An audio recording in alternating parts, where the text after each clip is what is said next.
Sign here, Clara, or I'll sell you to the next man who'll take you." Clara Whitmore stared at her father's shaking hand holding the pen, then at the marriage contract on the table between them. Elias Boone sat across from her, a stranger, a widower, a man twice her age who needed a debt erased more than he needed a wife. The ink was still wet. Her father's gambling debts totaled $200. Her price was written in the same amount. She was 18 years old, and in the eyes of the law, she was about to become property. But when she took that pen, when she signed her name in handwriting her mother had taught her, Clara made a decision that would terrify every powerful man in Kansas. She would not be owned. She would not be silent. And she would burn down every man who tried to break her. Before we continue, if you're watching from anywhere in the world, drop your city in the comments below. I want to see how far Clara's story travels. And please, subscribe and stay until the end, because what happens next will change everything you think you know about survival, marriage, and the American frontier. The wagon ride to Dry Creek Ranch took 4 hours, and Elias Boone didn't speak for 3 of them. Clara sat beside him on the hard bench seat, her traveling bag wedged between her boots, watching the Kansas plains roll past in shades of brown and gray. The August heat pressed down like a hand. Grasshoppers clicked in the tall grass. Somewhere behind them, her father was already spending the money Elias had paid, not for a bride, but for a debt settled in flesh instead of cash. When Elias finally spoke, his voice was rough from disuse. "You know how to cook?" "Yes." "Clean?" "Yes." "Handle stock?" Clara turned to look at him for the first time since they'd left town. His face was weathered leather, his jaw tight, his eyes the color of winter sky. There was no warmth in them, no cruelty either, just emptiness. "I can learn," she said. He nodded once and went back to silence. That was their entire conversation for the next hour. When they finally reached the ranch, Clara's heart sank despite her determination not to let it show. The house was a sagging 2-room structure with a roof that had seen better years. The barn leaned slightly to the east. Fences were missing rails. 3 horses stood in a corral that needed mending, and beyond them she could see cattle scattered across brown hills that looked like they hadn't seen rain in months. Elias pulled the wagon to a stop and climbed down without offering her a hand. "Main house is there," he said, nodding toward the structure. "I sleep in the barn most nights. You can have the bedroom. Kitchen's got a pump and a stove. Pantry's on the left. I'll bring your bag." He walked away before she could respond. Clara stood in the dust, her dress already clinging to her back with sweat, and made herself a promise. She would not cry. Not now. Not ever. Not where anyone could see. She picked up her skirt and walked to the house. Inside, it was worse than she'd expected and better than she'd feared. The main room held a table, 2 chairs, and a cold stove. Dust covered everything, but the floor was solid wood.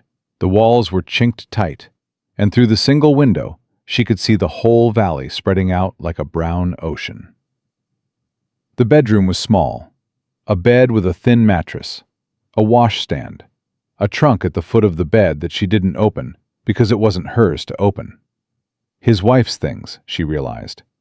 The dead woman he'd loved enough to become a ghost when she died. Clara sat on the bed and allowed herself exactly 3 minutes of despair.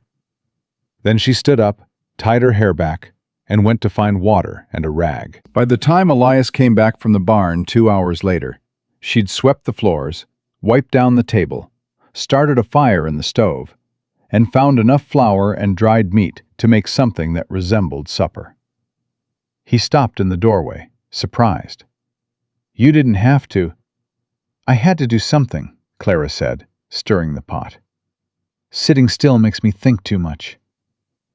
Something flickered across his face. Not quite a smile, but close. They ate in silence. The food was plain but hot. When he was finished, Elias pushed back from the table and looked at her with those empty winter eyes. "I'll be straight with you," he said. "Your father owed me $200. I didn't want a wife. I wanted my money. He said he didn't have it. Offered you instead. Said you were smart, hard-working, and needed a fresh start away from town gossip." Clara's throat tightened. "What gossip?" "Didn't say. Didn't ask." Elias stood, carried his plate to the wash basin. "Point is, I'm not looking for affection or expectations. You keep the house. Help where you can. I'll make sure you're fed and safe. That's the arrangement. And if I want to leave?" He turned to face her. "Then you leave. I won't stop you. But there's nowhere to go that's any better than here, and we both know it." The truth of that statement settled between them like stones. Clara spent her first night at Dry Creek Ranch, listening the coyotes howl, and wondering if she'd made a terrible mistake by not running when she had the chance. She spent her second day learning that the ranch was worse off than it looked. She was hanging laundry on a rope line behind the house when she heard voices from the barn. 3 men, ranch hands, she assumed. Their words carried across the dusty yard. "He's losing it," one said. "Lost 20 head last month alone. Water's drying up. Fences keep breaking. Man's cursed." "Can't work for a cursed man forever," another replied. "Crowley's hiring. Better pay. Better land." "Crowley's the reason Boone's failing," the third voice cut in, lower, harder. "Y'all know it. Everyone knows it. But nobody's got the spine to say it out loud." Clara stopped mid-motion, a wet shirt dripping in her hands. She waited until the men rode out on patrol, then she walked to the barn. Elias was in the tack room, mending a broken bridle, with hands that moved with practiced efficiency. "Your men think you're cursed," Clara said. He didn't look up. "My men talk too much." "They said Crowley's hiring. Who's Crowley?" Now Elias did look up. His eyes narrowed. "How long were you listening?" "Long enough to know you're in trouble and nobody's telling you the whole truth." For a long moment, he just stared at her. Then he set down the bridle and leaned back against the workbench. "Harlan Crowley owns half this county, wants the other half. Been buying out small ranchers for 5 years. Some sell willingly. Some sell after their wells dry up, or their cattle disappear, or their barns catch fire. And you? I don't sell. So he's destroying you instead." Elias's jaw tightened. "I can't prove it. Crowley's smart, covers his tracks. Sheriff's in his pocket. Town council, too. If I accuse him without proof, I'm just a broke rancher crying about bad luck." Clara picked up a coil of rope from the floor, turning it over in her hands. "My mother used to say, bad luck has a pattern," she said quietly. "Real bad luck is random. Manufactured bad luck repeats itself. Your mother sounds smart. She was, before my father drank and gambled her lessons away." Clara met his eyes. "I'm not useless, Mr. Boone. I can read, write, do figures. I managed my father's ledgers for 3 years before he stopped caring what the numbers said. If someone's sabotaging you, there'll be a pattern. Let me look." Elias studied her in the dim light of the barn, this girl woman his desperation and her father's debt had forced into his life. "Why?" he asked. "Why do you care?" Clara's answer was simple and devastating. "Because I'm here now, and I don't lose." Something changed in Elias Boone's eyes in that moment. Not warmth, not yet, but recognition. He walked to a shelf, pulled down a leather-bound ledger, and handed it to her. 3 years of records, he said. Every head of cattle bought and sold, every fence repair, every well dug, every hand hired and fired. If there's a pattern, it's in there. Clara took the ledger, felt its weight, and nodded. I'll find it. She spent the next 4 days reading by lamplight until her eyes burned. Elias would come in after dark, find her at the table with papers spread around her like fallen leaves, and say nothing. Just set down a cup of coffee and disappear into the night. On the 5th day, Clara found it. 3 ranch hands hired over the past 2 years, all recommended by the same source. All worked less than 6 months before quitting. All left right before major losses. Fences broke in sections nearest to Crowley's land. Water wells failed in a pattern moving west to east, following the underground spring that fed Crowley's reservoirs. Cattle disappeared during new moons when darkness made tracking impossible. And every time Elias filed a complaint with the sheriff, the paperwork vanished within a week.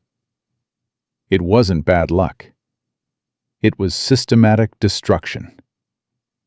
Clara was writing notes in the margin when the door slammed open. One of the ranch hands, Jackson, the tall one with a scar on his chin, stood in the doorway, his face flushed with anger. "You need to come now," he said to Clara. "Boone's in trouble." She was on her feet instantly. "Where?" "North pasture. Crowley's men showed up with a surveyor, claiming the boundary fence is on their land. Boone's arguing, but there's 6 of them, and 1 of him, and they're armed." Clara grabbed her shawl and was out the door before Jackson could say another word. She found them at the fence line, exactly as Jackson described. 6 men on horseback, 1 surveyor with equipment, and Elias standing alone on foot, his rifle in his hands, but not raised, his face carved from stone. The man doing the talking was dressed better than the others. Expensive hat, polished boots, a gun belt that looked more decorative than functional. But his eyes were cold calculation. "I'm telling you, Boone," he said, voice carrying across the dusty ground, "the original survey was wrong. This fence is 400 yards into Crowley land. Has been for a decade. We're just correcting the error." "That's a lie, Porter," Elias said quietly. "My father built this fence in 1871. Survey was done by the county. Documents are filed in Abilene." Porter smiled without warmth. "Documents can be wrong. This new survey says otherwise. You can contest it in court if you like. Take about 3 years. Cost you money you don't have. Or you can accept the correction, move your fence, and we'll call it settled." 400 yards is 40 acres, Elias said. "That's half my water access." "Then maybe you should have paid more attention to your property lines." Clara reached the scene just as Elias's hand tightened on his rifle. She didn't think. She just acted. She walked straight past Elias, straight up to Porter's horse, and looked up at him with her 18-year-old face and her mother's steel spine. "Mr. Porter, is it?" The man looked down at her, surprised. "Who are you?" "Clara Boone, Mr. Boone's wife." The lie came easily, because it was legally true, even if nothing else about their arrangement was. "I'm curious about this survey. Who commissioned it?" Porter's smile turned condescending. "That's not woman's business, Mrs. Boone." The land office in Abilene disagrees, as does the Homestead Act of 1862, which grants married women property rights equal to their husbands in matters of land dispute. Clara's voice didn't waver. "So I'll ask again. Who commissioned this survey?" Behind her, she heard Elias's sharp intake of breath. Porter's smile vanished. "Mr. Crowley requested a clarification of boundaries." "I see. And this surveyor, is he licensed by the county or privately contracted?" Private. Then his survey has no legal standing without county verification. Clara pulled a folded paper from inside her shawl, one of the documents she'd been studying. This is the original 1871 survey, certified and sealed. It places this fence exactly where it stands. If Mr. Crowley wishes to contest it, he's welcome to file a formal dispute. Until then, this fence doesn't move. The silence that followed was sharp as broken glass. Porter looked at her like he was seeing something unexpected and dangerous. "You're making a mistake, Mrs. Boone." "No," Clara said softly. "Someone is. I'm just making sure it's not us." Porter pulled his horse around without another word. The other riders followed. The surveyor gathered his equipment in hurried silence. Within 5 minutes, they were gone. Clara stood in the settling dust, her heart hammering, her hands finally starting to shake now that the confrontation was over. Behind her, Elias spoke. "Where did you learn to do that?" She turned to face him. "My mother. She fought off debt collectors for 2 years before my father's gambling finally buried us. She taught me that men with power expect women to be silent. So when you speak, you'd better know exactly what you're talking about." Elias looked at her, really looked at her, for the first time since their wedding day. "That paper you showed him," he said. "That was real?" "Every word." "How did you find it?" "I rode to Abilene yesterday, paid the land office clerk 50 cents to make me a copy of every document filed under your family's name." Clara smoothed her shawl. "I thought it might be useful eventually. I didn't know it would be today." Something changed in Elias's face. The emptiness cracked, just slightly. "You rode to Abilene alone?" "Your men were busy. I can handle a horse." "That's a 6-hour round trip." 7. I stopped to water the horse." Clara met his eyes. "Mr. Boone, are you angry with me?" He was quiet for so long she thought he wouldn't answer. Then, "No, I'm angry with myself for not seeing what you were doing until Porter saw it first." He shifted his rifle to his other hand. "Thank you." 2 words, but they landed like boulders. That night, Elias didn't sleep in the barn. He sat at the kitchen table with Clara, and together they went through 3 years of records while lamplight flickered and coffee grew cold. She showed him the pattern she'd found, the timeline of sabotage, the names that repeated, the losses that followed a rhythm. "Jackson's solid," Elias said, pointing to one name. "Been with me 4 years. Loyal." "Agreed, but Reynolds quit right before 20 cattle disappeared. Morrison left a week before your well collapsed. And Peters recommended both of them," Elias finished, his voice hard. "Said they were good workers, looking for steady employment. And Peters works for Crowley now." Elias leaned back, his chair creaking. "So Crowley plants men on my ranch.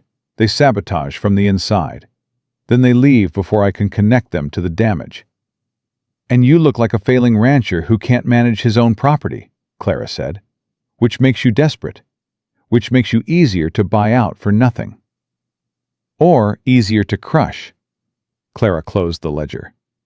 "We need proof, real proof, something that ties Crowley directly to the sabotage, something the sheriff can't ignore even if he's bought and paid for." Elias rubbed his jaw, thinking. "There's a cattle auction in 2 weeks, he said slowly. "Crowley always attends. Brings his foreman, Porter. The whole operation. If they're planning another move against me, it'll happen while they're distracted, while they think I'm vulnerable." "Then we set a trap," Clara said. Elias looked at her across the table. This young woman who'd been a burden forced upon him, who'd become something else entirely in less than a week. "We," he repeated. "You understand this is dangerous. If Crowley realizes we're onto him, then we'd better be smart enough not to get caught." For the first time since his wife died, Elias Boone smiled. It didn't last long, but it was real. "All right, Mrs. Boone," he said. "Let's go to war." The plan was simple in theory and dangerous in practice.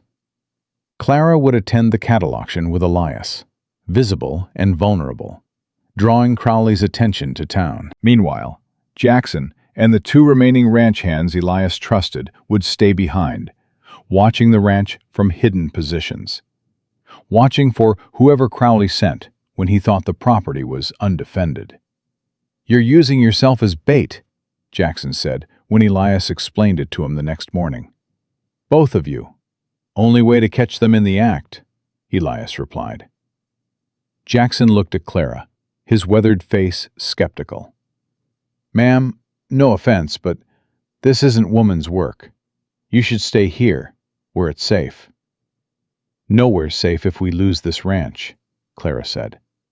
"Besides, Crowley expects women to be decorative and silent. Let him keep thinking that." Jackson shook his head, but didn't argue further. The 2 weeks before the auction crawled by with agonizing tension.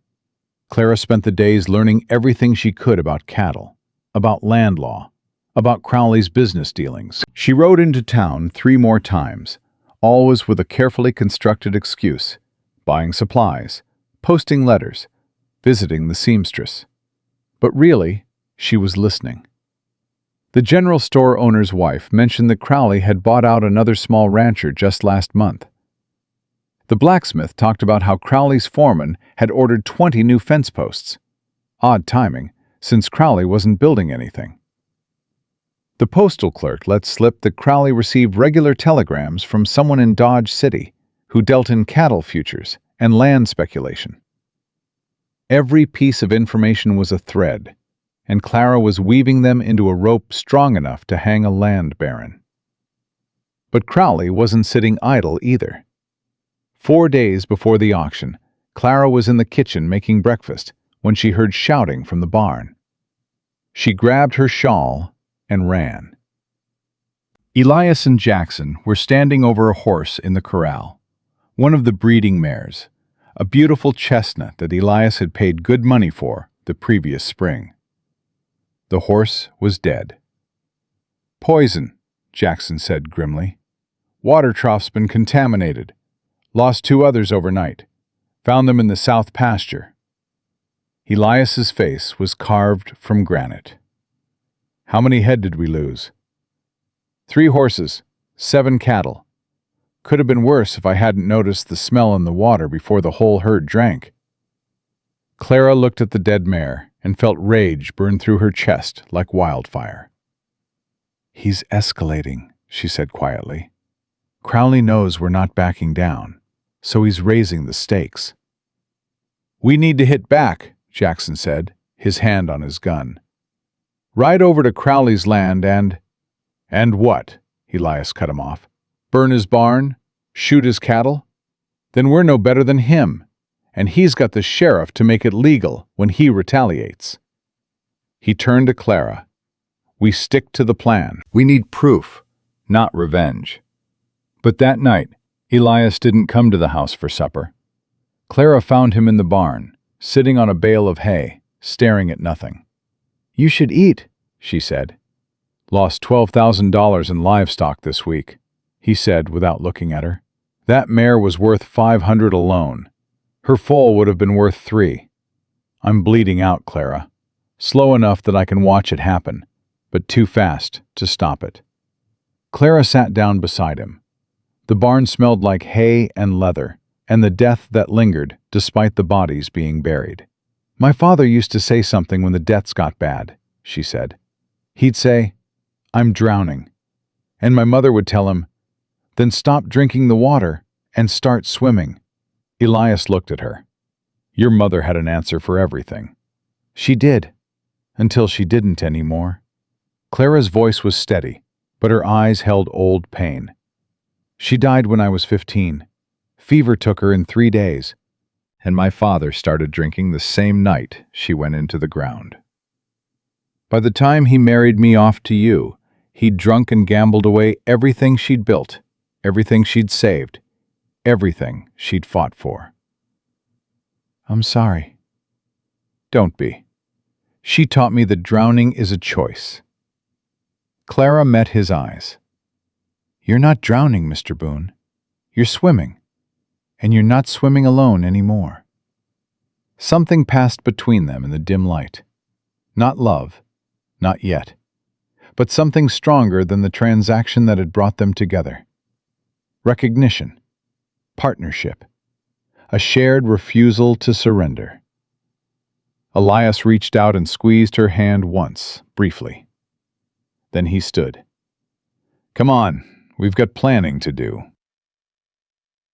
The night before the auction, Clara couldn't sleep. She lay in the dark bedroom, listening to the wind rattle the windows, thinking about all the ways their plan could fail. Crowley was smart, careful, protected. If they confronted him without absolute proof, he'd bury them. And if they missed their chance during the auction, there might not be another. Around midnight, she heard footsteps on the porch. Clara was on her feet instantly, moving through the dark house toward the door. She grabbed the iron poker from beside the stove as she passed. But when she looked through the window, she saw Elias sitting on the porch steps, his rifle across his knees, staring out at the darkness. She opened the door. "Can't sleep either?" she asked. "Figured someone should keep watch," he said. "Crowley's hit us before every major event. Wouldn't put it past him to try something tonight." Clara sat down beside him, the poker still in her hand. They sat in silence for a while, two people who'd been strangers 3 weeks ago, now bound together by desperation and determination. "You could still leave," Elias said finally, "before this gets worse. I could give you enough money for a train ticket, somewhere far from here, somewhere safe." "And go where? Do what?" Clara shook her head. "I was traded for a debt, Mr. Boone. I can't run from that, but I can fight it. I can take what was meant to break me and turn it into something that breaks them instead." Elias was quiet for a long moment. "You're not what I expected," he said. "Neither are you." "What did you expect?" Clara considered the question honestly. "A cruel man, or a broken one. Someone who'd treat me like property because that's what the contract said I was." "And now?" "Now I think you're just a man who's been alone too long and forgotten that partnerships are stronger than pride." Elias turned to look at her in the starlight. "My wife, Sarah. She died giving birth to our son. The baby died an hour later. I held him while he stopped breathing, and I couldn't do a damn thing to save him." His voice was rough with old grief.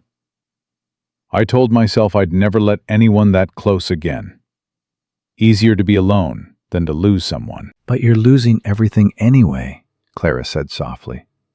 "Alone." "Yeah, I am." Clara reached over and took his hand. Not romantically, not even affectionately, just human contact. A reminder that neither of them was alone anymore. "Tomorrow," she said, "we fight back." "Tomorrow," Elias agreed. The auction was held in a massive barn on the edge of Abilene, packed with ranchers, cattle buyers, speculators, and enough noise to drown out rational thought. Clara had never seen so many men in one place, all shouting bids and arguing prices and making deals with handshakes that meant more than legal contracts. Elias kept her close as they moved through the crowd. He was selling 4 head, not because he wanted to, but because they needed the cash and needed to look like they were operating normally. Clara wore her best dress, the blue one she'd been married in, and kept her face carefully neutral as men's eyes slid over her with dismissive assessment. Women at cattle auctions were rare.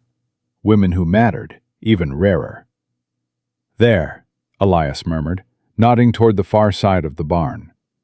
Harlan Crowley stood surrounded by men in expensive suits, his silver hair perfectly groomed, his smile practiced and cold.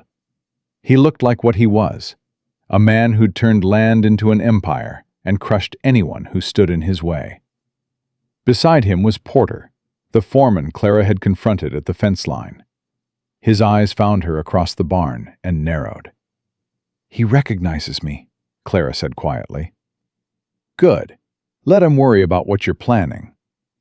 The auction started. Cattle were brought through. Bids were shouted. Money changed hands. Elias sold his 4 head for a decent price. Not great, but enough to keep them afloat another month if they were careful. Clara watched Crowley through the chaos. He bid on 3 lots, won 2, and spent the rest of the time in quiet conversation with other ranchers, building alliances, consolidating power, playing the long game he'd been playing for years. Around 11 in the morning, Porter left. Clara caught the movement from the corner of her eye. She touched Elias's arm and nodded toward the door. "He's going now," she said. Elias checked his pocket watch. "Right on schedule. Crowley keeps him here for cover, sends him back to do the dirty work." He looked at her. "You ready?" "Yes." "Stay in the crowd. Stay visible. Make sure people see you with me. If this goes wrong..."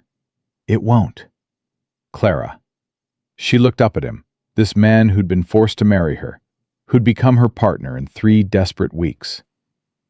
"If this goes wrong," Elias said quietly, "you get on a train and you disappear. You don't stay and fight. You don't try to be brave. You survive. Promise me."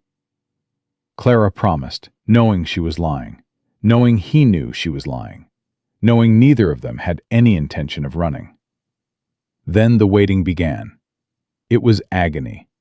Every minute stretched like hours. Clara stood beside Elias, pretending to pay attention to cattle bids, while her mind was 7 miles away at Dry Creek Ranch. Jackson was there. The 2 ranch hands were there, watching, waiting for Porter and whatever men he'd bring, watching for proof. By noon, Clara's nerves were screaming.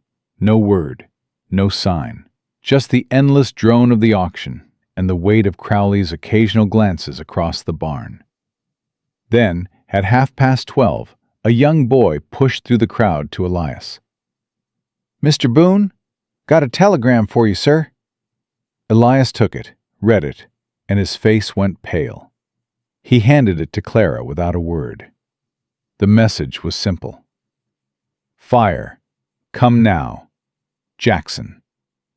Clara's blood turned to ice. "It's a trap," she whispered. "They're not sabotaging the ranch. They're luring you away from the crowd, away from witnesses. They're going to kill you and make it look like an accident."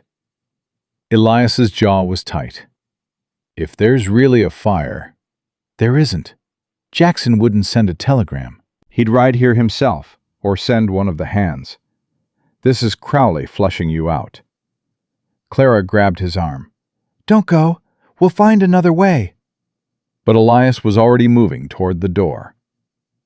Clara caught up to him outside in the dust and sun and grabbed his arm, hard enough to stop him. "Listen to me," she said urgently. "If you ride out there alone, you die. That's what he wants. That's what this whole thing has been building toward. Not buying you out, killing you. Then buying the land from me for nothing, because I'm just a girl with no legal standing and no one to protect me." Elias looked down at her, and for the first time since she'd met him, she saw fear in his eyes. Not fear of dying, fear of leaving her alone. "Then what do we do?"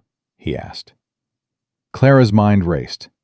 She thought about everything her mother had taught her, about chess, about strategy, about how the best way to win was to let your opponent think they'd already won, right up until the moment you turned the board around. "We give them what they want," she said, "but not the way they expect it." She pulled him back into the barn, straight through the crowd, straight to where Crowley stood holding court with 3 other wealthy ranchers. Clara didn't wait for an introduction. She pushed past the men surrounding Crowley and looked the land baron straight in his cold eyes. "Mr. Crowley," she said, loud enough for everyone nearby to hear. "I'm Clara Boone. My husband and I need your help." The entire conversation around them stopped. Crowley looked at her with polite confusion that didn't reach his eyes. "Mrs. Boone, how can I assist you?" "We just received word that our ranch is on fire. We need to get back immediately, but my husband's horse threw a shoe this morning, and we came in the wagon." "Do you have men who could ride ahead? Alert the sheriff? Make sure the fire doesn't spread to neighboring properties?" It was brilliant, and Elias knew it immediately. If Crowley sent men, he'd be admitting his involvement when those men knew about a fire they shouldn't know about. If he refused, he'd look heartless in front of witnesses. And if there really was a fire, which there wasn't, he'd be liable for damages if he'd sent the men who started it. Crowley's smile didn't waver, but his eyes turned to flint. "Of course," he said smoothly. "Porter just left with some of my men. I'm sure they'd be happy to assist. Where exactly is the fire?" "South pasture," Clara said, naming the location farthest from the ranch house. "Near the old creek bed." "I'll send a rider to catch Porter immediately. Please, don't worry yourself, Mrs. Boone. I'm sure everything will be fine." "Thank you, Mr. Crowley. Your generosity is appreciated." Clara took Elias's arm and pulled him away before Crowley could say anything else. They were halfway to the barn door when Elias leaned down and whispered, "There is no fire." "I know. You just sent Porter and his men to the south pasture." "I know. Where Jackson and our men are waiting at the north fence line." Clara smiled. "Now Porter has to explain to the sheriff why Crowley sent men to a fire that doesn't exist, at a location nobody mentioned publicly, on property they have no business being on. And when the sheriff asks how they knew about the fire, they'll have to admit either they started it or Crowley's been watching our ranch. Either way, we have witnesses who heard me ask for help and Crowley who promised to send it." Elias stopped walking and stared at her. "You just set a trap inside a trap.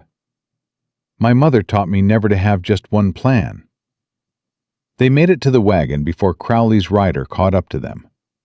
"Mr. Boone! Mrs. Boone! Wait!" They turned. The rider was young, breathless. "Mr. Crowley wanted me to tell you, there's no fire at the south pasture. His men checked. Everything's clear." Clara let confusion cross her face. "But the telegram." "Must have been a mistake, ma'am. False alarm. Mr. Crowley says, don't worry yourself." The rider left. Elias and Clara stood in the dust, processing what had just happened. "He pulled them back," Elias said slowly. "Soon as you named a location publicly, he pulled Porter back because he couldn't risk being caught." "Which means Jackson is still waiting at the ranch, and Porter's men just scattered."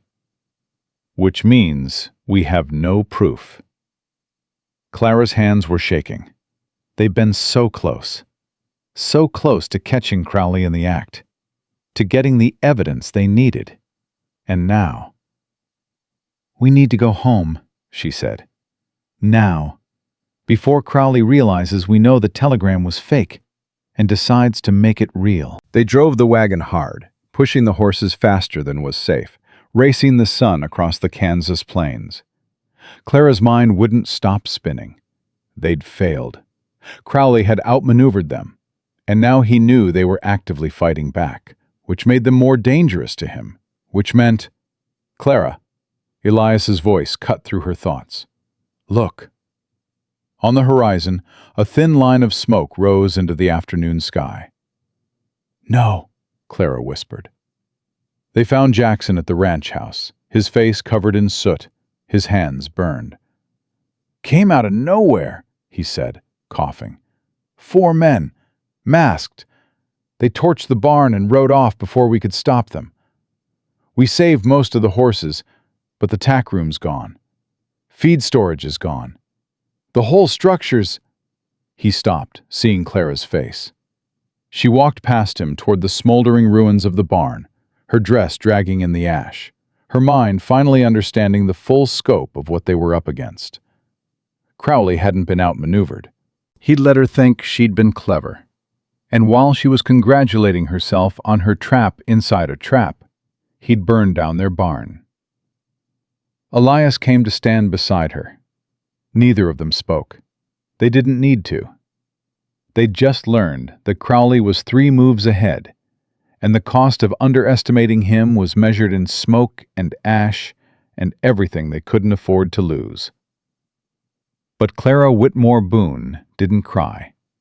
She turned to Jackson and Elias and said, "Get the sheriff. Get him out here now. I want this documented. I want photographs. I want every detail recorded." "The sheriff's in Crowley's pocket," Jackson said. "Won't do any good." "Get him anyway."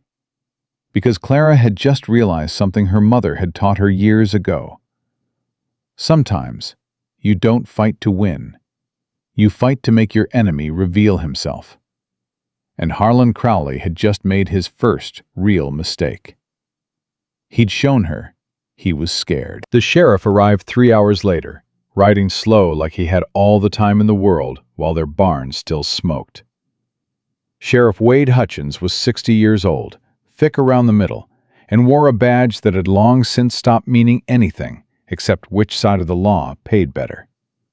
He climbed off his horse, looked at the ruins, and pulled out a small notebook.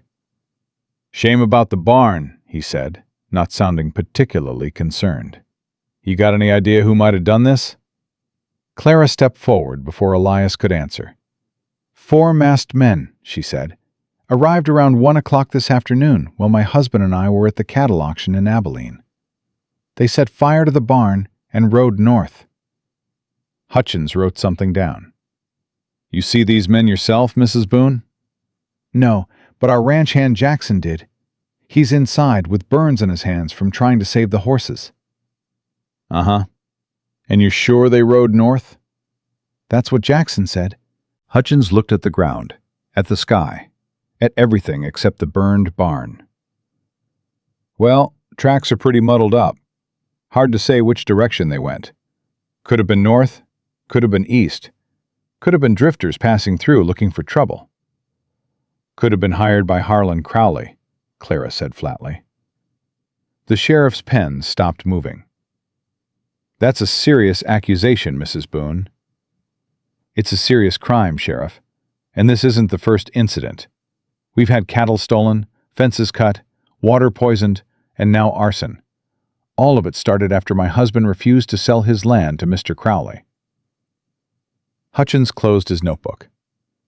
"Mr. Crowley is a respected businessman. Unless you've got proof, actual proof, I suggest you be careful what you say about him." "I'm saying it to you right now, in front of witnesses, for the record," Clara said. "So when the next incident happens, and it will, there's a documented pattern." Something flickered in Hutchins's eyes. Not quite respect, but close. Wariness, maybe. This girl was smarter than he'd expected.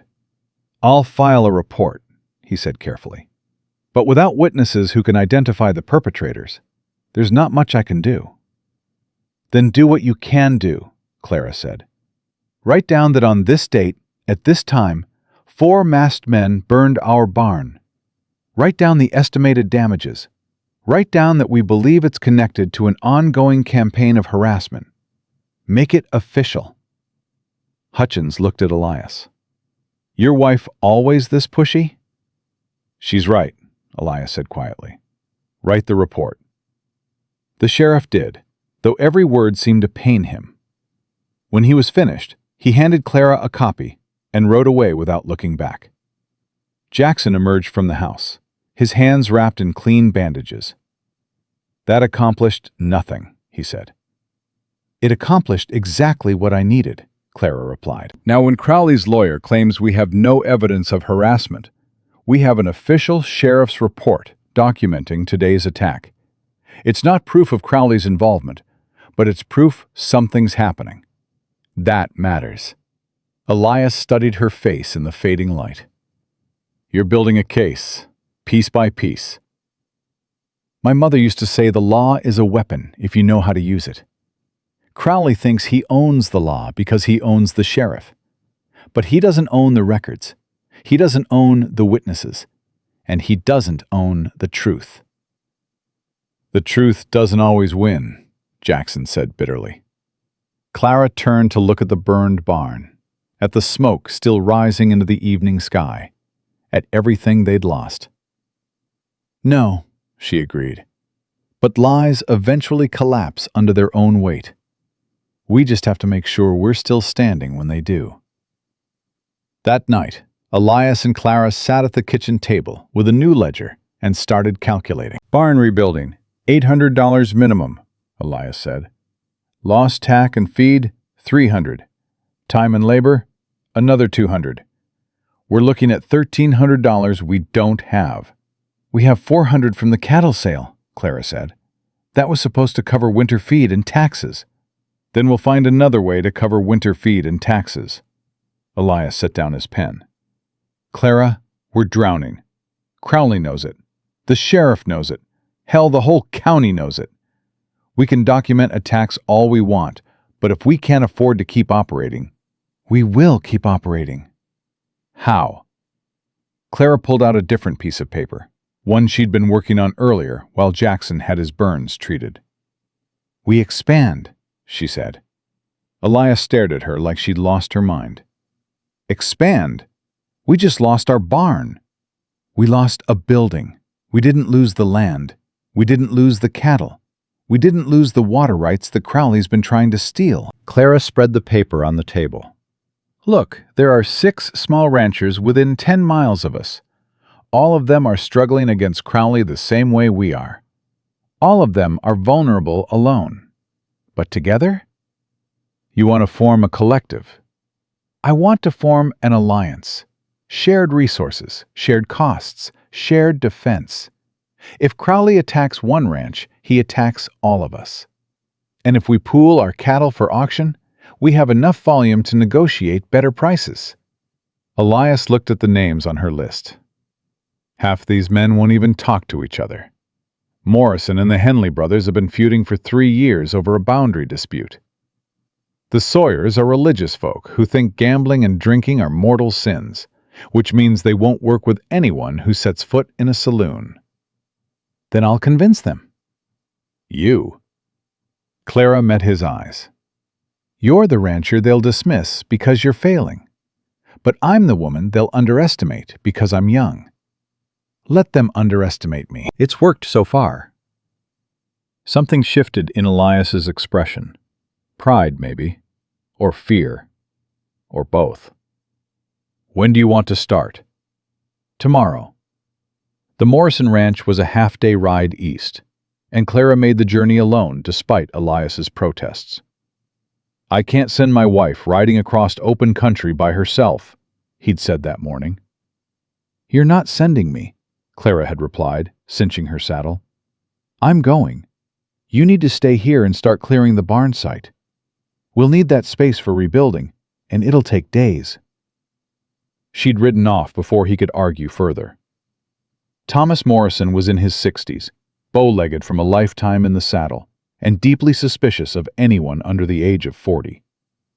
He met Clara at his door with a rifle in his hands. State your business. My name is Clara Boone. My husband is Elias Boone of Dry Creek Ranch. I'd like to discuss mutual protection against Harlan Crowley. Morrison's eyes narrowed. Boone married? When'd that happen? A month ago. Huh. Heard he'd gone ghost after his wife died. Didn't think he'd take up with anyone again. Morrison lowered the rifle slightly. What's this about Crowley? He's systematically destroying small ranchers. You know it because he's done it to you, too. Fences cut, water diverted, stock disappearing. He wants your land, and he'll bleed you dry to get it. That's between me and Crowley. Not anymore, because when he finishes with you, he'll move to the next ranch, and the next, until he owns the whole county. Clara pulled out a folded document. I'm proposing an alliance. 6 ranchers. shared costs for fence repair and night watch, collective cattle sales for better prices, and a written agreement that if one ranch is attacked, the others respond. Morrison took the document, read it, and laughed. "Girl, this is the dumbest thing I've ever heard. Ranchers don't cooperate. We compete. That's how it works." "How's that working for you?" Clara asked quietly. "How many head have you lost this year? How much has your property value dropped? How long before Crowley makes you an offer you can't afford to refuse?" The laughter died. Morrison looked at her with something between anger and respect. "You got sand, I'll give you that. But this alliance, even if I agreed, which I ain't, you think the Henley brothers would work with me? We've been at each other's throats since '84. Then stop being at each other's throats and start being at Crowley's." "Just like that?" "Just like that. Because pride is expensive, Mr. Morrison, and I don't think either of you can afford it anymore." She visited 4 ranches in 3 days. The Henley brothers laughed at her until she showed them documented evidence that Crowley had been buying up water rights through shell companies, including the creek that fed both their properties. The Sawyers were skeptical until Clara pointed out that their religious principles meant nothing if they lost their land. The Rodriguez family was interested but cautious, wanting assurances that the alliance wouldn't favor Anglo ranchers over Mexican ones. "Everyone's equal," Clara promised, "or there's no alliance at all." By the end of the week, she had 5 signatures. Only one rancher refused: Thomas Morrison. "I work alone," he said when she visited him a second time. "Always have. Don't trust collective anything. Sounds like socialism." Clara didn't argue. She just handed him a copy of the agreement. "When you change your mind," she said, "you know where to find us." She rode back to Dry Creek Ranch, exhausted but triumphant, her saddlebags full of signed documents, and her mind already planning the next steps. Elias was waiting on the porch when she arrived at sunset. "Well?"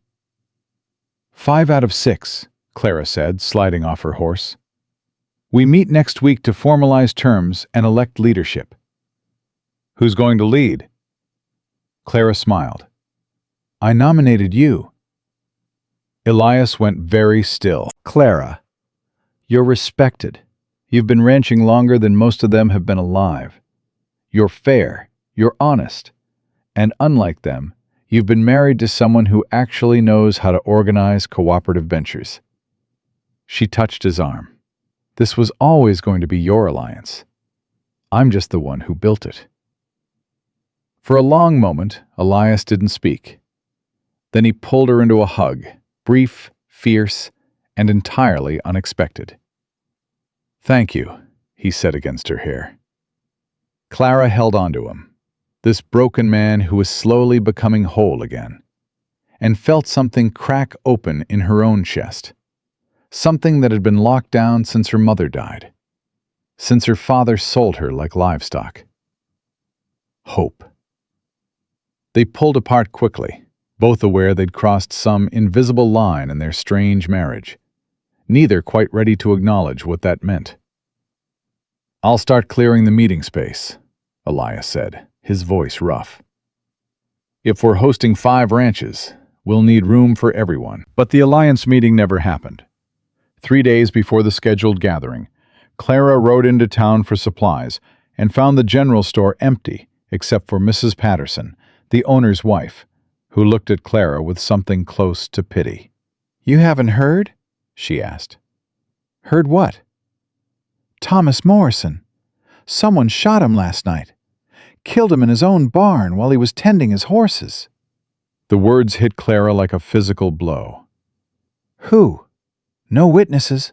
Sheriff says it was probably drifters. But Morrison's ranch borders Crowley's land, and his nephew's already talking about selling to the highest bidder." Mrs. Patterson leaned closer, voice dropping. "People are scared, Mrs. Boone. Crowley's getting bold.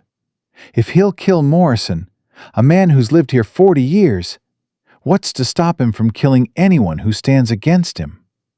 Clara bought her supplies in numb silence and rode back to the ranch. She found Elias in the half-cleared barn site, told him what happened, and watched his face turn to stone. Morrison was stubborn as hell, Elias said quietly, but he didn't deserve that. None of this is about what people deserve. Clara's hands were shaking. This is about what Crowley will do to keep power. And he just sent a message to every rancher in the county. Oppose me and die.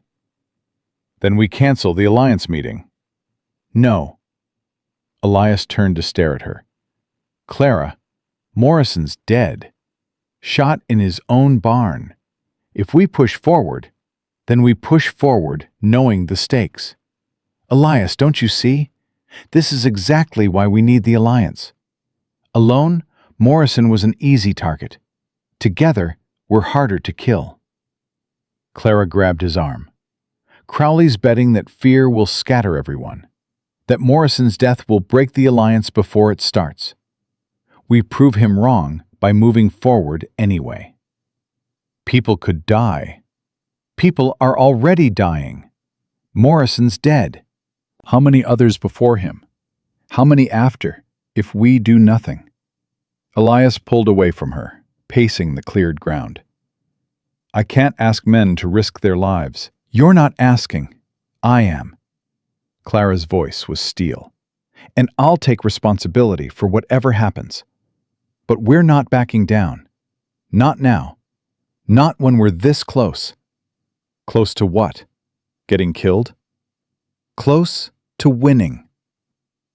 The silence between them was sharp as broken glass. Finally, Elias spoke. You sound like Sarah, my first wife. She used to say the same thing when things got hard. We're close to winning, Elias. Don't quit now. His voice cracked. She died believing that. Died thinking we'd somehow make it through. And I've spent 5 years knowing that optimism killed her. Clara walked to him, took his face in her hands, and made him look at her. Your wife died in childbirth, Elias. Not from optimism, not from hope. From the simple cruelty of biology and bad luck. And you've spent 5 years punishing yourself for something you couldn't control. She didn't let him look away. But this? Crowley? This we can control. This we can fight. And if you quit now, Morrison died for nothing. Elias closed his eyes, and when he opened them again, there were tears on his weathered cheeks. I'm scared, he admitted. I'm scared of losing you the same way I lost her. Then don't lose me. Fight beside me. He kissed her. It wasn't romantic or gentle. It was desperate and fierce, and tasted like fear and fury and something neither of them was ready to name. When they broke apart, Clara's heart was hammering and Elias's hands were shaking. The alliance meeting happens, he said, 3 days from now, here. And we do this together. Together, Clara agreed. But that night, Clara couldn't sleep. She lay in the dark, thinking about Morrison, about death, about the very real possibility that she'd made a terrible mistake by pushing forward with the alliance. Around midnight, she heard a horse approaching fast. She was out of bed and grabbing Elias's rifle before she even thought about it. Elias met her in the main room, already dressed, his own gun in hand. They opened the door together. Jackson was on the horse, his face pale in the moonlight. They're coming, he said. Riders, maybe a dozen, coming from the north, armed.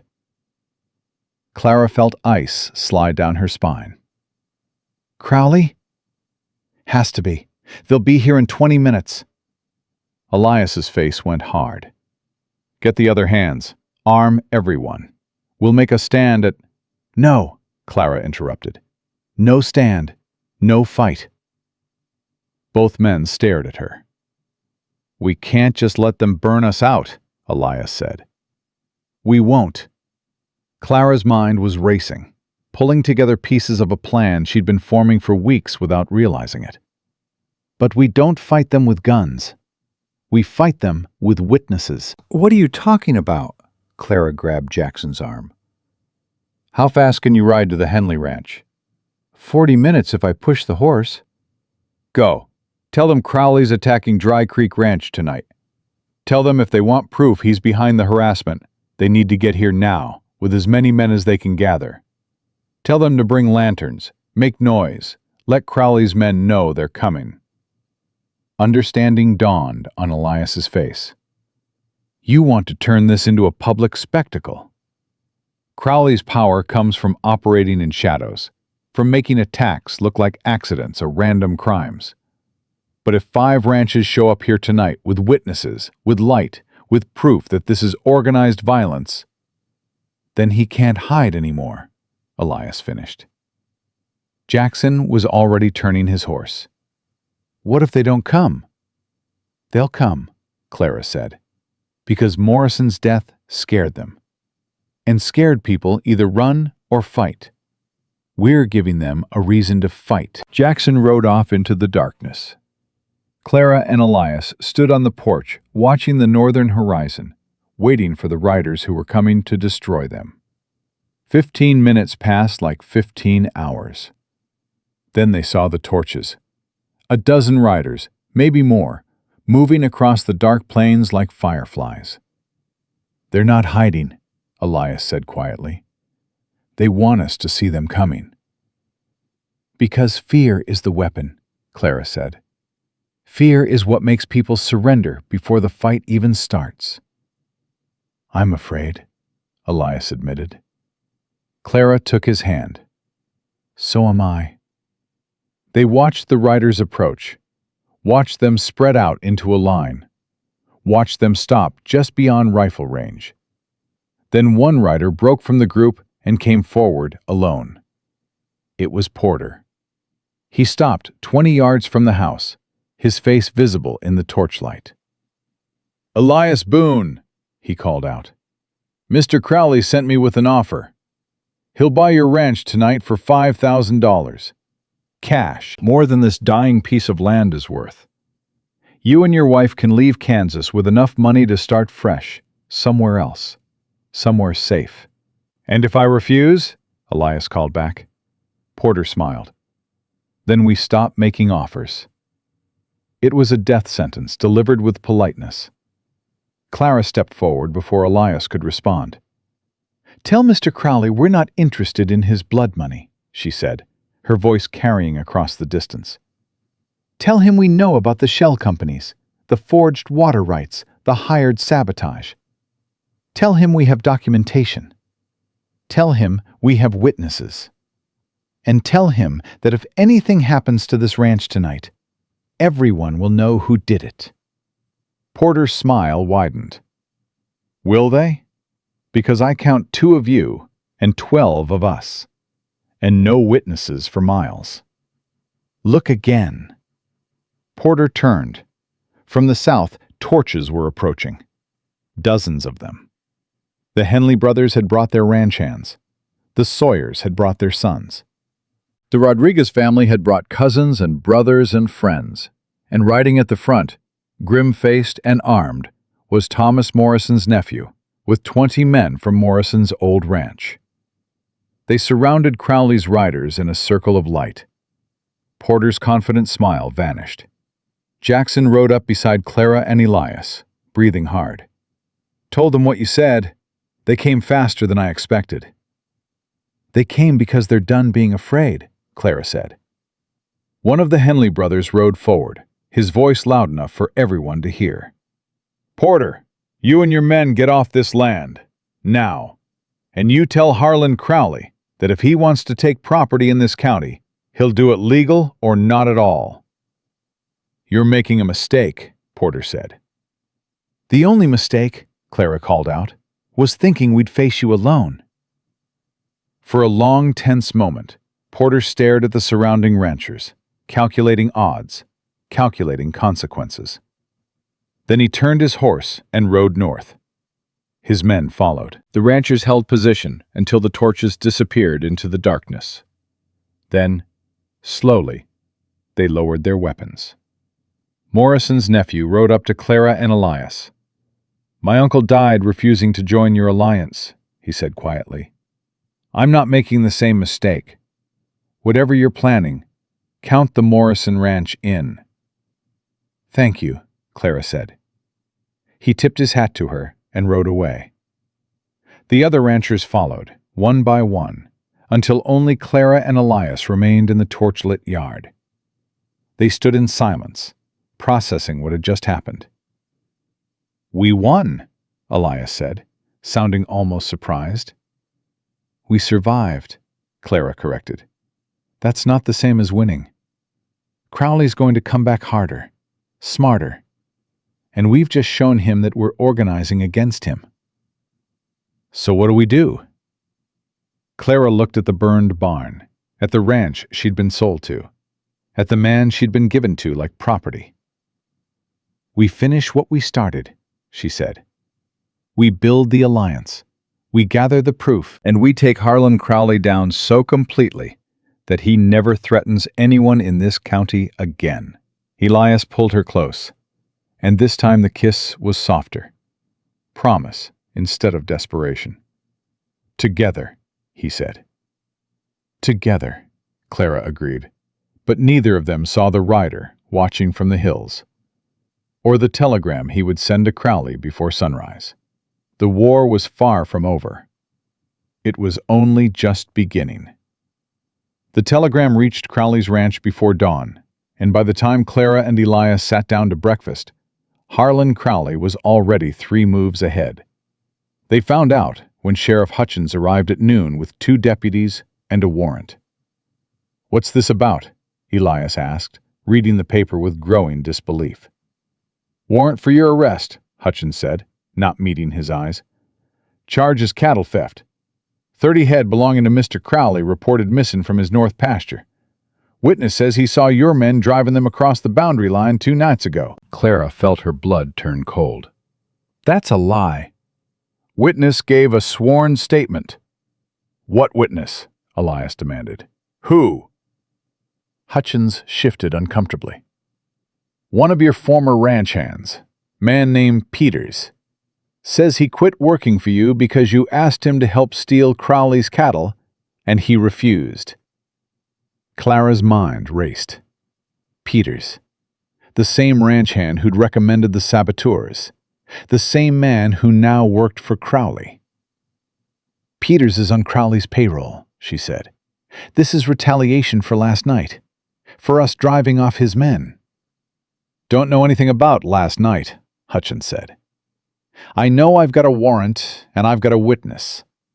Boone, you can come peacefully or—" "He's coming peacefully," Clara interrupted, grabbing Elias's arm before he could do something stupid. "But this is a false arrest, and you know it, Sheriff. Crowley's using the law to do what his hired guns couldn't." Hutchins at least had the decency to look ashamed. "Judge will sort it out. Trial set for next week." "Next week?" Elias's voice was sharp. "That's 6 days in jail." "Could be worse. Could be 6 months if you resist."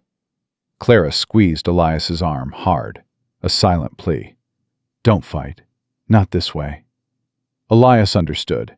He let the deputies take his gun, let them bind his wrists, let them lead him to the wagon like a common criminal. Before they put him in, he looked back at Clara. "Don't do anything reckless," he said. Clara almost laughed. Reckless was all she had left. "I'll get you out," she promised. "Clara, I'll get you out." The wagon pulled away, taking Elias toward a jail cell in Abilene, and leaving Clara standing in the dust with Jackson and 2 ranch hands, staring at a future that had just gotten exponentially harder. Jackson spoke first. "We're finished. Without Boone here, the ranch can't operate. The alliance will fall apart. Crowley wins." "No," Clara said quietly. "Crowley thinks he wins.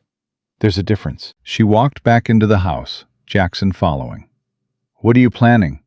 Clara pulled out the ledgers, the documents, the 3 years of records she'd been studying. Crowley made a mistake.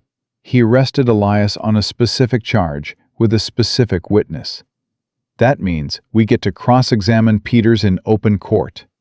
And if I can prove Peters is lying, big if, then I prove it. Clara started making notes. I need you to ride to every ranch in the Alliance. Tell them what happened. Tell them the trial is next Thursday in Abilene. Tell them to be there. Why? Because Crowley expects this to be quiet. A rancher convicted of theft, property seized for unpaid legal fees, case closed. But if 50 ranchers show up to that courthouse demanding justice, it stops being quiet. It becomes public. And public means Crowley can't control the outcome.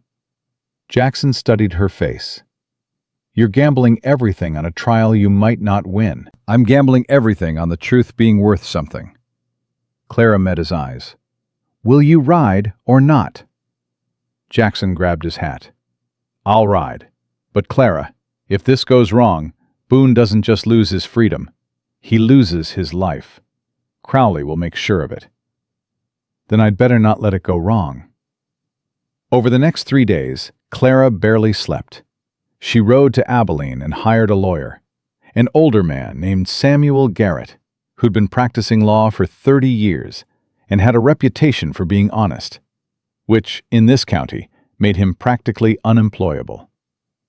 I can't pay you much, Clara told him in his dusty office. Maybe $50 now and the rest when we win. Garrett looked at her over his spectacles. Mrs. Boone, your husband is accused of stealing cattle from the wealthiest man in 3 counties. The witness is credible, on paper. The sheriff is compromised. The judge is old friends with Crowley. And you want to win with $50 and the truth? Yes, you understand the odds. I understand that if we don't fight, we've already lost. Garrett was quiet for a long moment. Then he smiled. A real smile, the first Clara had seen in days. I haven't had a righteous case in 5 years, he said. Let's see what we can do. They worked through the night, building their defense. Clara showed Garrett the ledgers, the patterns of sabotage, the timeline of Peters's employment and subsequent betrayal. She showed him the documents from the land office, the witness statements from the other ranchers, the sheriff's own reports of harassment. This isn't a defense, Garrett said, reading through everything. This is a counter-prosecution. You're not just proving Boone didn't steal cattle. You're proving Crowley's been running a criminal enterprise. Will it work? In a fair court? Absolutely. In Judge Morrison's court? Garrett shook his head. Morrison's been ruling in Crowley's favor for a decade. He's not going to suddenly develop a conscience. Then we don't rely on his conscience. We rely on public pressure. Clara explained her plan. Garrett listened, his eyes widening. That's either brilliant or insane, he said when she finished. Probably both. It'll make powerful enemies. I already have powerful enemies. At least this way, I'm fighting back. Garrett extended his hand. Then let's go to war, Mrs. Boone. The trial was held on a Thursday morning in the Abilene courthouse, and the building was packed. 50 ranchers showed up, just as Clara had requested. The Henley brothers stood in the back with their hired hands. The Sawyer family filled an entire row. The Rodriguez family brought cousins from 2 counties over. Morrison's nephew sat in the front, his face carved from stone. Crowley sat on the opposite side, with Porter and a team of expensive lawyers, looking supremely confident. Clara sat beside Samuel Garrett at the defense table, her hands folded in her lap to hide their shaking, watching as they brought Elias in, wearing chains like a dangerous criminal. His eyes found hers across the courtroom and held. Judge Morrison banged his gavel. Let's get this over with. Prosecution, call your first witness. Crowley's lead attorney stood, a slick man named Blackwood, who wore suits that cost more than most ranchers made in a year. The prosecution calls Raymond Peters to the stand. Peters walked to the witness box, took his oath, and sat down, looking nervous but determined. Blackwood smiled. Mr. Peters, you worked for Elias Boone for how long? 6 months, sir. Left about 2 months ago. Why did you leave? Peters glanced at Crowley, then away. Mr. Boone asked me to help steal cattle from neighboring ranches. Said times were hard and we needed to supplement income. I refused. Told him I was a God-fearing man and wouldn't participate in thievery. He fired me on the spot. Murmurs rippled through the courtroom. And 2 nights before you left, you witnessed Mr. Boone stealing cattle from Harlan Crowley's ranch? Yes, sir. Saw him and 2 other hands driving 30 head across the boundary. I confronted him. He threatened me. Said if I told anyone, he'd make sure I never worked in Kansas again. Thank you, Mr. Peters. No further questions. Judge Morrison looked at Garrett. Your witness, counsel. Garrett stood slowly, buttoning his jacket, and walked toward Peters with the careful steps of a predator. Mr. Peters, you said you worked for Mr. Boone for 6 months. During that time, how many cattle went missing from Dry Creek Ranch? Peters blinked. I don't recall specific numbers. Let me refresh your memory. According to ranch records, 47 head went missing during your employment. Odd coincidence, wouldn't you say? Objection, Blackwood called. Relevance. Your Honor, I'm establishing a pattern of theft that occurred while Mr. Peters was employed, which contradicts his claim that Mr. Boone is the thief. Judge Morrison hesitated, then nodded. I'll allow it. Answer the question, Mr. Peters. Peters shifted in his seat. Cattle go missing sometimes. It happens. Indeed it does, especially when someone on the inside is helping them disappear. Garrett pulled out a document. Mr. Peters, do you recognize this? No. It's a bank statement showing deposits to your account totaling $800 over 6 months, significantly more than the wages Mr. Boone paid you. Where did that money come from? Peters's face went pale. That's private financial information. Answer the question, or I'll hold you in contempt, Judge Morrison said, his voice sharp. I did work on the side. For whom? Silence. Mr. Peters, I'll ask again. Who paid you $800 while you were employed at Dry Creek Ranch? Peters looked at Crowley. Crowley's face was stone. I invoke my right not to incriminate myself, Peters finally said. The courtroom erupted. Judge Morrison banged his gavel. Order! Order in this court! Garrett turned to the judge. Your Honor, the witness just invoked the Fifth Amendment regarding payments received while employed by my client. That alone should create reasonable doubt about his testimony. The witness's finances are not on trial, Blackwood argued. They are when they prove he was bought and paid for, Garrett shot back.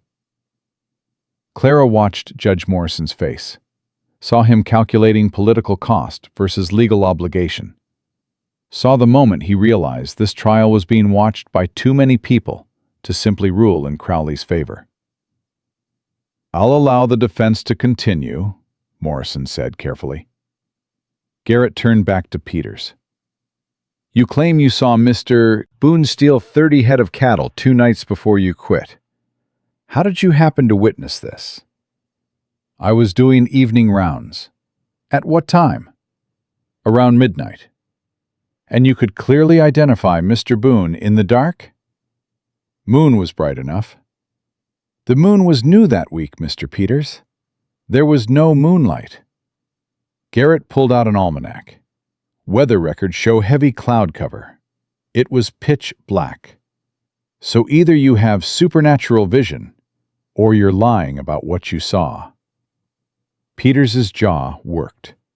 I saw what I saw. You saw what you were paid to say you saw. Garrett walked to the defense table and picked up another document. Your Honor, I'd like to submit into evidence a contract signed by Raymond Peters 3 days after he left Dry Creek Ranch. A contract hiring him as a permanent hand on Harlan Crowley's ranch at twice his previous wages. The courtroom went silent. Blackwood was on his feet. "Objection! That contract has no bearing on—" "It has every bearing," Garrett's voice rang out. "It proves Peters was offered employment by the same man who's accusing my client of stealing his cattle. It proves financial motive to lie. It proves this entire case is a manufactured attack on a man who refused to sell his land." "That's speculation," Blackwood said. "Then let's prove it." Garrett turned to Judge Morrison. "Your Honor, I move to call Harlan Crowley to the stand." The courtroom exploded into chaos. Crowley stood, his face flushed with anger. "This is outrageous. I'm not on trial here." "If your testimony can shed light on the truth, Mr. Crowley, then you should welcome the opportunity," Garrett said calmly. Judge Morrison looked trapped. To refuse would look like favoritism. To allow it would put Crowley under oath. "Mr. Crowley will take the stand," he said finally. Crowley walked to the witness box like a man heading to his own execution. Garrett didn't waste time. "Mr. Crowley, how many small ranchers in this county have sold their land to you in the past 5 years?" "I don't see how—" "Please answer the question." Crowley's jaw tightened. 14. "And how many of those ranchers experienced significant losses, cattle theft, fence destruction, water problems, before selling to you?" "I have no way of knowing their private business difficulties." "Really? Because I have testimony from 6 of those ranchers stating that you approached them with purchase offers immediately after their losses, almost like you knew their difficulties before they became public knowledge."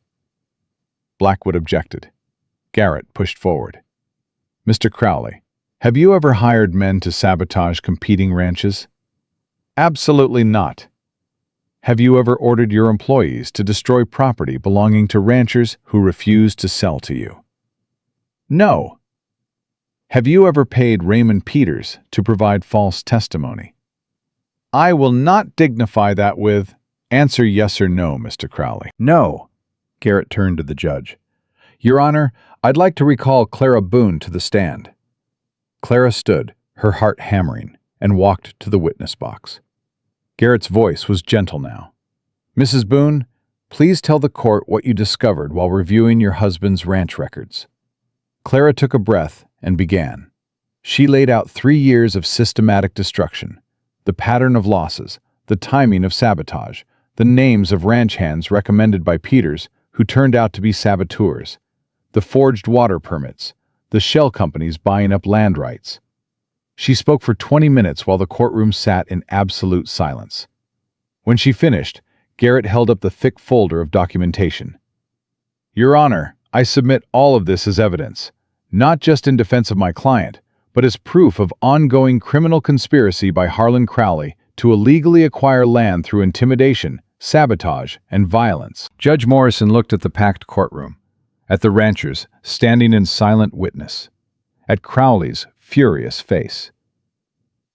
"This trial is about cattle theft," he said carefully, "not land acquisition."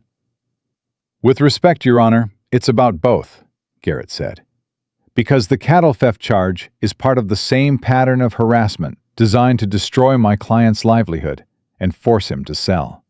Morrison was quiet for a long time. Then he banged his gavel. "Case dismissed due to insufficient credible evidence. Mr. Boone is free to go." The courtroom erupted in cheers. Crowley was on his feet. "This is a travesty of justice!" "The travesty," Morrison said, his voice carrying over the noise, "is that it took this long for someone to call you out, Harlan. I'm ordering a full investigation into your business practices. Sheriff Hutchins, you'll cooperate fully, or find yourself removed from office." Hutchins looked like he'd been struck. The deputies removed Elias's chains. Clara was out of her seat and in his arms before she even thought about it. And this time, she did cry. Tears of relief and exhaustion and victory. "You did it," Elias said against her hair. "You actually did it." "We did it," Clara corrected. But as they left the courthouse, surrounded by celebrating ranchers, Clara saw Crowley watching them from across the street, his face a mask of cold fury. This wasn't over. Victory in court didn't mean victory in the war. That night, back at Dry Creek Ranch, Clara and Elias sat on the porch, watching the sunset over land they'd fought so hard to keep. "What do you think he'll do next?" Elias asked. "Something desperate," Clara said. "We've backed him into a corner. Cornered animals are dangerous." "So are ranchers' wives, who used to be traded like livestock." Clara smiled, despite the exhaustion pulling at her bones. "I'm not a wife anymore, am I?" "Not really. Our marriage was a transaction, a debt payment. I've been thinking about that." Elias went very still. "What have you been thinking?" "That maybe we should make it real. Not because of debt or obligation or necessity, because we choose it." She turned to face him. "I choose you, Elias Boone. Not because I was given to you. Because I want to stay." Elias pulled her close and kissed her like he'd wanted to for weeks. "I choose you too, Clara, and I'm the luckiest man in Kansas." "You were dying when I arrived." "I was, and you brought me back to life." They held each other as darkness fell, two people who'd been broken, finding wholeness in each other. Not knowing that 3 miles away, Crowley was sending telegrams to hired guns in Dodge City. Not knowing that the real battle was still to come. Jackson appeared on the porch at dawn. "Riders approaching," he said. 15, maybe 20, armed to the teeth. Clara and Elias were on their feet instantly. "Crowley?" Elias asked. "Has to be. They're not hiding." Coming straight down the main road like they own it." Clara's mind raced. After yesterday's court victory, she'd thought they'd have at least a few days before Crowley retaliated. She'd been wrong. "Get everyone inside," Elias said. "We'll make a stand." "No," Clara interrupted. "Look." The riders weren't Crowley's men. They were ranchers. The Henley brothers led the group, followed by the Sawyers, the Rodriguez family, Morrison's nephew, and a dozen others from the Alliance. They stopped in front of the house, and one of the Henley brothers dismounted. "Mrs. Boone," he called, "word is Crowley's hired professional guns out of Dodge. They're coming tonight. We figured you might need some help." Clara felt her throat tighten with emotion. "You don't have to do this," she said. "Yeah, we do. You stood for us. Now we stand for you." By noon, 35 armed ranchers surrounded Dry Creek Ranch, ready for war. And when Crowley's hired guns arrived at sunset, they found not a vulnerable ranch, but a fortress. The hired guns turned around without firing a shot. Clara watched them retreat and knew with absolute certainty they'd won more than a court case. They'd won a community. And that was something Harlan Crowley, for all his money and power, could never break. The hired guns retreated, but Clara knew Crowley wouldn't stop. Men like him never did. They just changed tactics. She was proven right 3 days later, when a letter arrived by private courier. Elias read it twice before handing it to Clara, his face unreadable. The letter was from Crowley's lawyer. Formal. Legal. Devastating. Crowley was suing for defamation based on Clara's testimony in court. He was claiming damages of $20,000 for harm to his business reputation. And if they couldn't pay, which they couldn't, he'd seize Dry Creek Ranch as settlement. "It's brilliant," Clara said bitterly. He can't beat us with guns or hired thugs, so he's using the law itself as a weapon. Even if we win the case, the legal fees alone will bankrupt us. Jackson, standing nearby, swore under his breath. So after everything we did, he still wins? Not if we expose him completely, Clara said.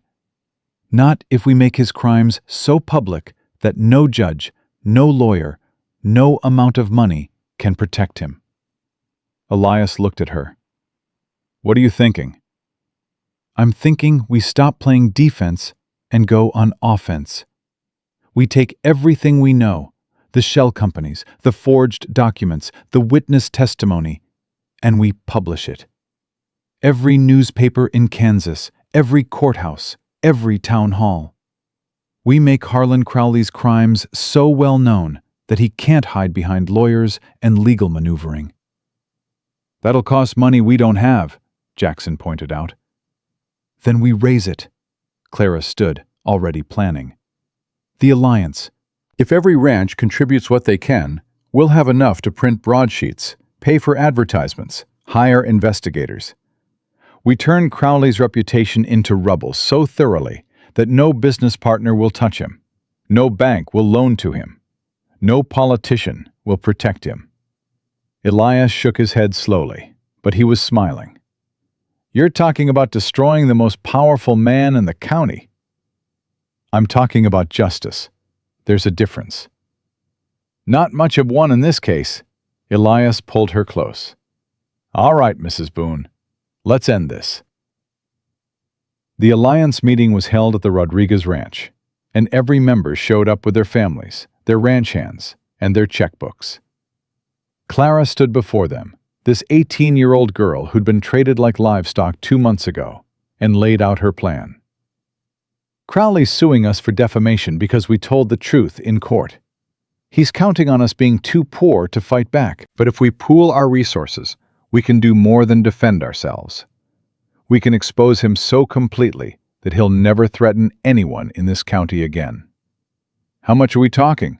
One of the Sawyer sons asked. $500 to start.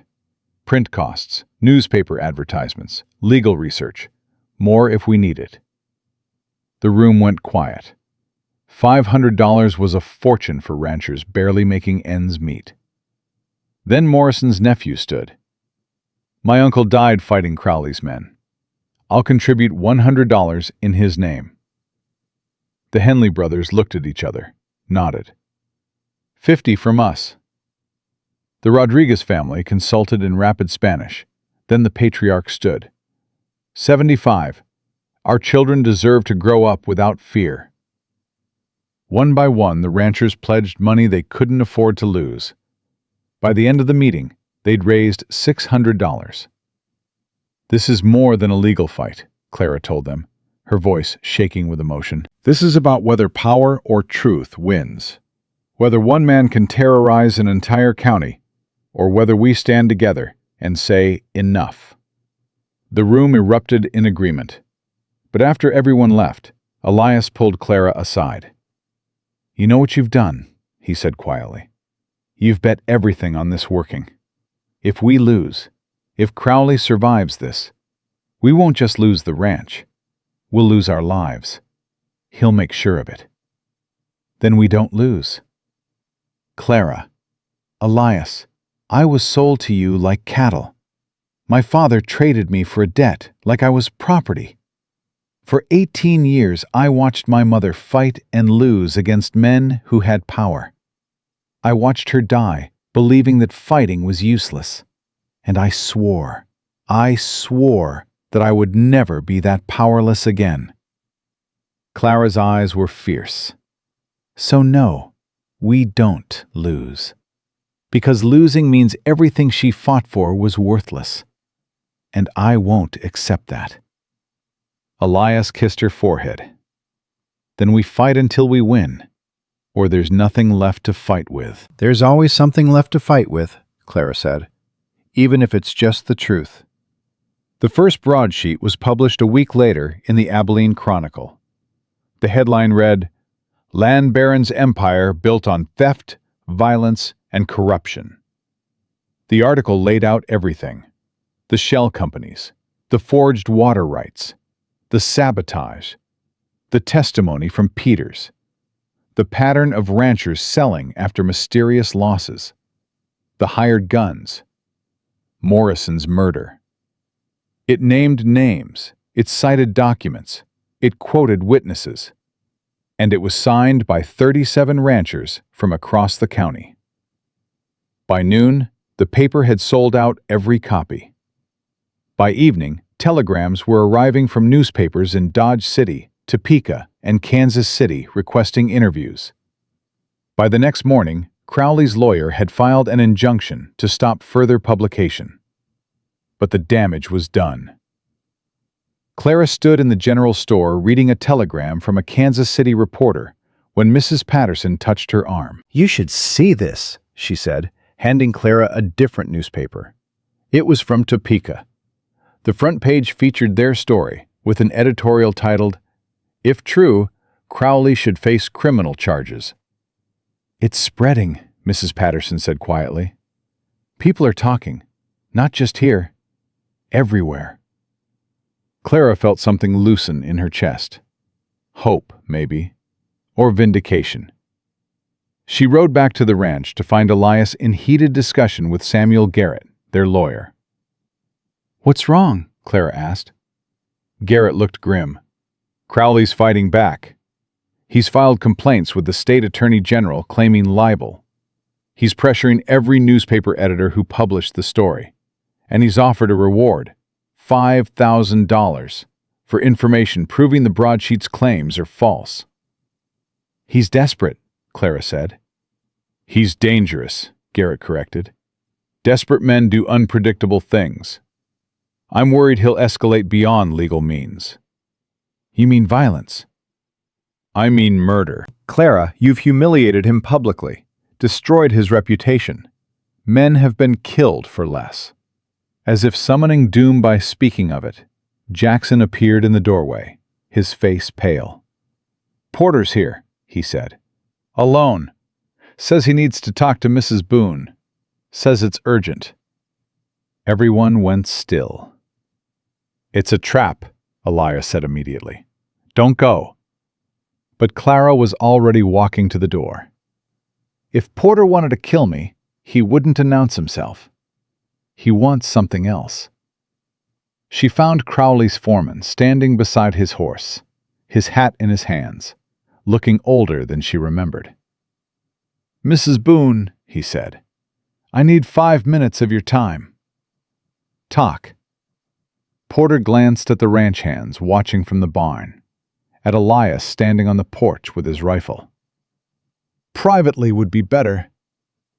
"Privately got Thomas Morrison killed. Say what you came to say where everyone can hear it." Porter's jaw tightened, but he nodded. "Crowley's planning something. I don't know what exactly, but I've worked for him long enough to recognize the signs. He's meeting with men from out of state, professional men, the kind who don't leave witnesses." "Why are you telling me this?" "Because I signed on to push competitors out of business, not to murder women." Porter's voice was rough. "I've done things I'm not proud of. Burned barns, cut fences, scared people. But Morrison's death, that wasn't supposed to happen. Crowley promised no one would get hurt. And now he's escalating. And I can't—" He stopped, struggling with words. "I can't be part of that." Clara studied his face, looking for deception, and finding only exhaustion. "When?" she asked. "Soon. Maybe tonight. Maybe tomorrow. He knows the investigation is closing in. He knows his business partners are distancing themselves. He's cornered, and he's going to strike before he loses everything." "What do you want from me?" "Nothing. Just warning you. After this, I'm riding to Topeka to give a statement to the state attorney general. Everything I know. Everything I've done. Maybe it'll help put Crowley away. Maybe it won't. But at least I'll sleep at night." Porter mounted his horse and looked down at Clara one last time. "You've got more courage than any man I've ever met," he said. "Don't waste it by dying."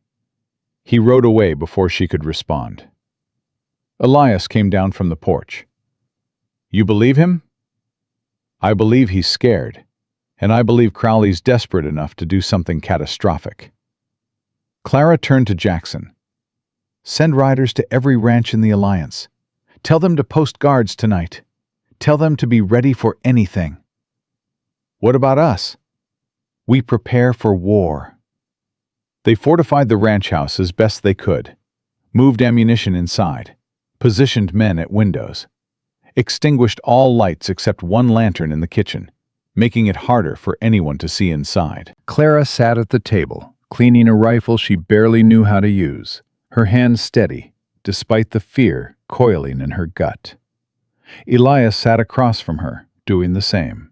"If something happens to me tonight," he said quietly, "there's a strongbox buried under the barn foundation.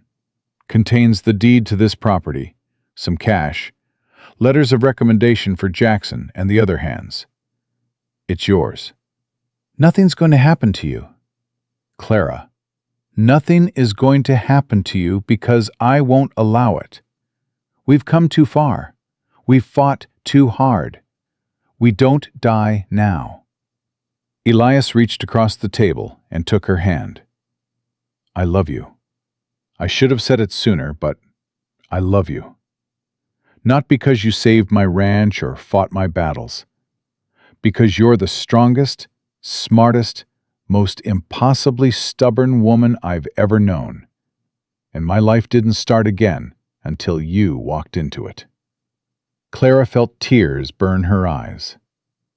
"I love you too. And when this is over, we're getting married again. Properly this time, with family and witnesses and vows we actually mean. Deal." They sat in silence, holding hands across the table, waiting for whatever darkness was coming. It arrived at midnight, not with gunfire or violence, but with a knock on the door. Clara and Elias exchanged looks. Every ranch hand was positioned and accounted for. This was someone else. Elias opened the door with his rifle ready. Sheriff Hutchins stood on the porch, alone, his hands empty and raised. "I'm not armed," he said, "and I'm not here to arrest anyone. I'm here to warn you."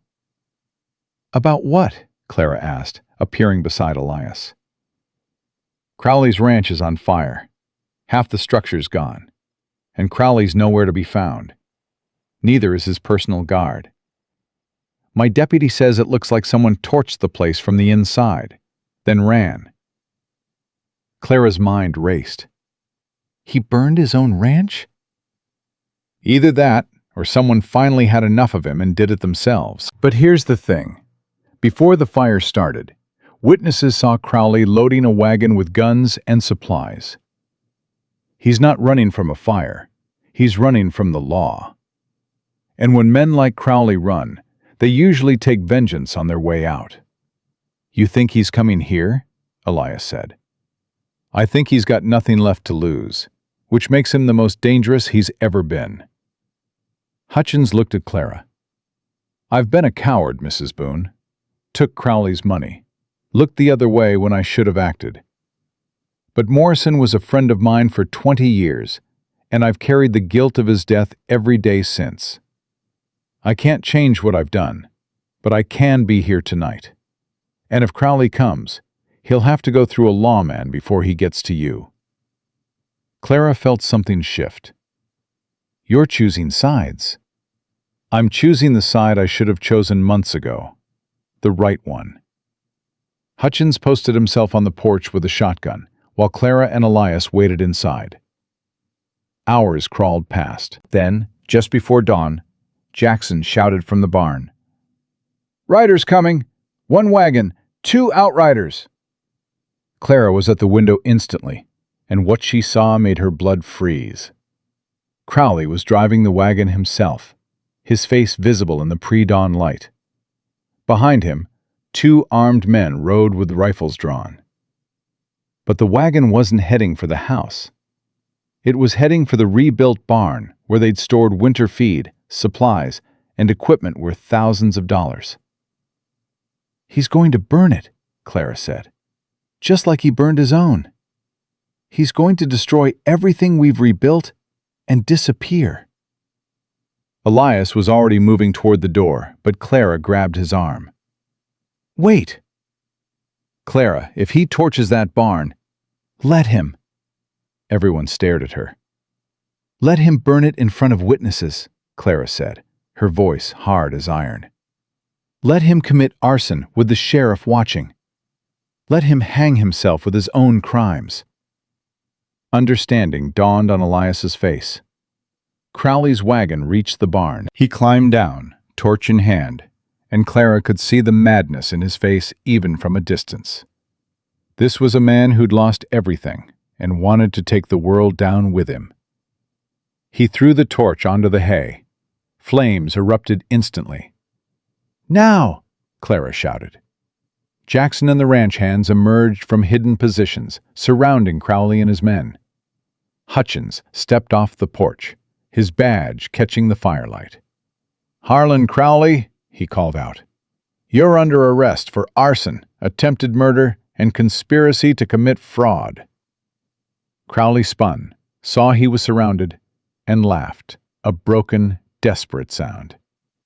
"You can't arrest me, Wade. You work for me." "Not anymore."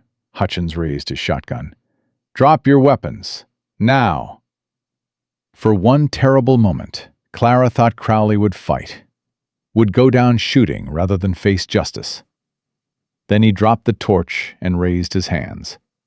His hired men followed suit. As the sun rose over Dry Creek Ranch, painting the sky gold and red, Clara watched Sheriff Hutchins chain Harlan Crowley and load him into a wagon bound for the Abilene jail. The barn burned itself out, but Clara didn't care. They'd rebuild. They'd rebuilt before. They'd rebuild again. What mattered was watching the man who'd terrorized an entire county finally face consequences. Elias pulled her close as Crowley's wagon disappeared down the road. "It's over," he said. "Yes," Clara agreed. "It's finally over." But it wasn't just over. It was beginning.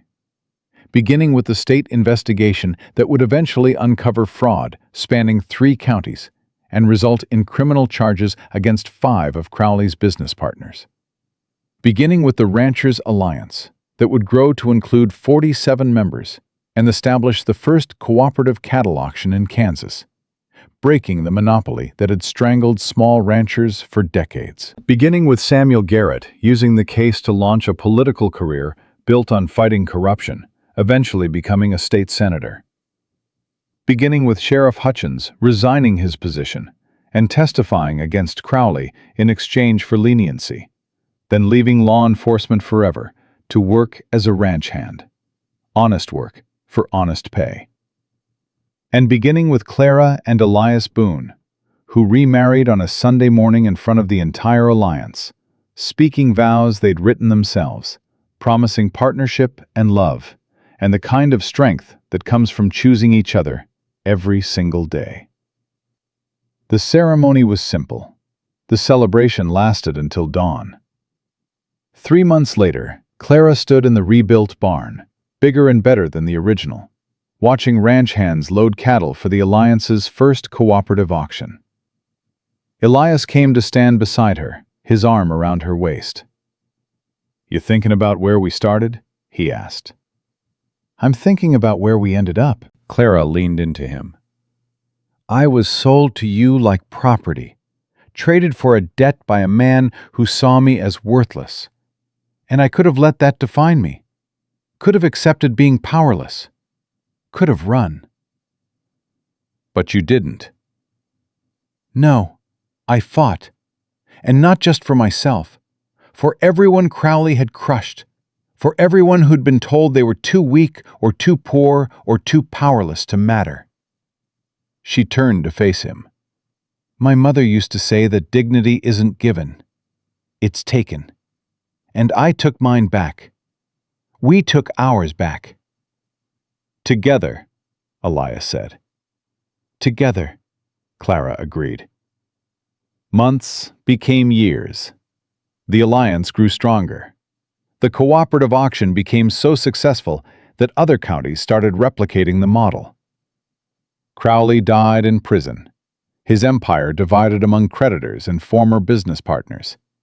His name became a cautionary tale told to warn against greed and corruption. And Dry Creek Ranch thrived under the joint management of Elias and Clara Boone, a partnership built on mutual respect, shared sacrifice, and love that had been earned through fire and blood and refusing to surrender. People would ask Clara sometimes, usually visitors from back east, who'd heard stories about the young woman who'd taken down a land baron, what her secret was. She always gave the same answer. There's no secret. I was given away as payment for a debt. I could have accepted that as my fate. Instead, I decided that if I was going to be traded like property, I'd damn well make sure everyone knew my value. And my value wasn't what my father said it was, or what Elias paid for me, or what Crowley thought he could take from me. My value was what I chose to make it. And what was that, they'd ask. Clara would smile, that steel-edged smile that people in the county had learned meant she was about to do something impossible, and say simply, everything. Years later, when the story was told around campfires and dinner tables, when it was written about in newspapers and history books, people would remember different parts. Some remembered the court case where an 18-year-old girl cross-examined a land baron and won. Some remembered the night 50 ranchers surrounded Dry Creek Ranch, choosing solidarity over fear. Some remembered Crowley's arrest at dawn, brought down by his own crimes. But those who'd been there, who'd witnessed it firsthand, remembered something else. They remembered Clara Whitmore Boone standing in firelight with forged documents in her hands, facing down armed men with nothing but intelligence and courage, refusing to be silenced. They remembered a girl who was sold like cattle and became a force that changed an entire county. They remembered that dignity, once claimed, is impossible to take away. And they told their children and their children's children that power doesn't come from money or guns or fear. It comes from knowing your worth and refusing to settle for less. Clara was given to a widowed rancher as payment for a debt, expected to disappear into obscurity, expected to be grateful for survival. Instead, she transformed a transaction into a partnership, a broken man into a husband, and a dying ranch into the foundation of a movement that ended corruption and gave voice to the powerless. The frontier didn't silence her. She silenced the frontier. And in doing so, she proved that the most dangerous thing you can give to someone society considers worthless is the opportunity to prove otherwise. Because they will. And when they do, everything changes.